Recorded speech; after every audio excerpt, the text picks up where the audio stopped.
Hi, I'm Kyla Fennell, business expert with UltimateBizSystems.com. A question I frequently get asked in my line of work is how to write a business plan.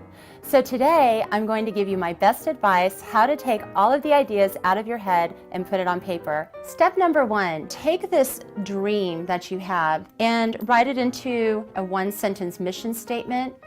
Also describe your vision. Step number two, it's very, very important that you set goals. You really want to think about what is success for you. Do you want to think about short term? What is my business going to look like in 12 months? You want to think about a medium goal, which is in 1 to 3 years.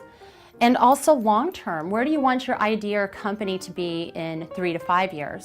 Step number three, you want to write down and determine what is your unique offer. You're going to want to make sure it's definitely different because that makes less competition for you out there. Make sure your message is very simple. If people don't get what you're trying to sell, you're not going to sell very many of whatever you're trying to sell. Make sure it's very narrow and tight. Again, you don't want to service everybody. And the perception of your unique offer to your customers must be one of very high value. Like they're going to dig into their pocket and pull money out and pay you for this. Step number four is your marketing. Once you've defined your unique offer, how are you going to get the word out to people? How are you going to, make the product or service attractive to those that could potentially buy it? And the way you want to go about this is number one is price point.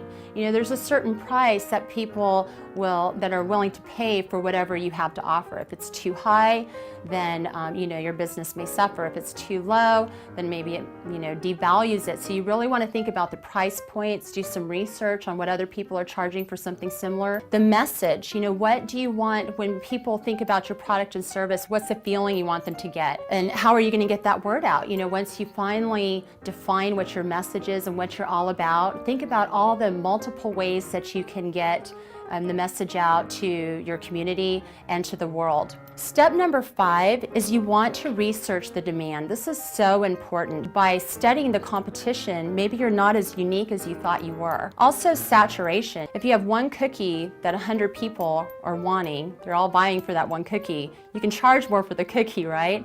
Now, if you have 100 cookies in one person, guess what?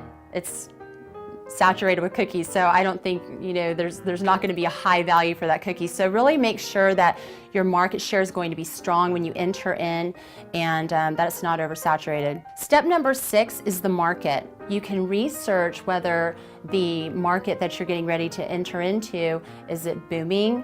Is it declining? It may not be something that you want to even enter if you find that this is a dying industry and market. Step number seven, your customers. You want to really define who is going to be buying your product and service.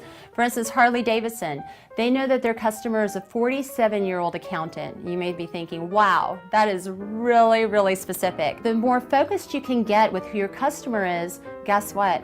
All the other pieces fall into place. You know who to market to. You can really make this dream a reality when you can figure out who's going to be giving you the money for what you're offering. The most important thing when you're going through this to remember is make sure that it lines up with your passion, something that you absolutely love, that you'd be excited to get out of bed every single morning to do.